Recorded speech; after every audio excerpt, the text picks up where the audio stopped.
Samantala nalubog sa baha ang ilang lugar sa Itahilian ng Ramil. Ang detalye sa report ni Vel Cus. Tumaas ang tubig sa ilog ng barangay Kaglinapaw, Calbayog City, Samar dahil sa walang tigil na pag-ulan dala ng bagyong Ramil.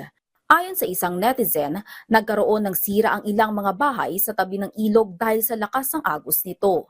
Makikitang itinatali na ng ilang mga residente ang bangka sa gilid para hindi tangayin ng ragasa ng ilog.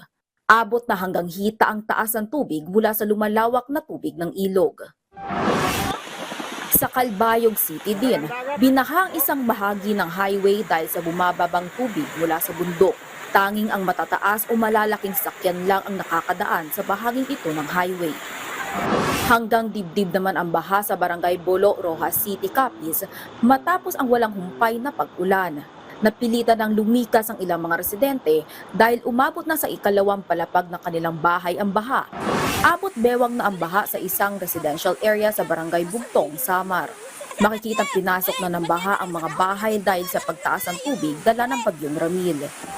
Matindi na rin ang ragasa sa Bulusan River sa Sorsogon. Batay sa estado ng ilog, mag-aalas sa isang hapon, ilang metro na lamang ang pagitan ng tubig mula sa tulay.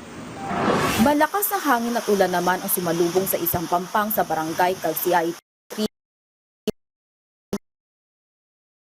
Mauban, Quezon, dahil tumaas na ang alon dahil sa lakas ng hangin bagyo. Gusto ng Bansang TV sa Bagong Pilipinas.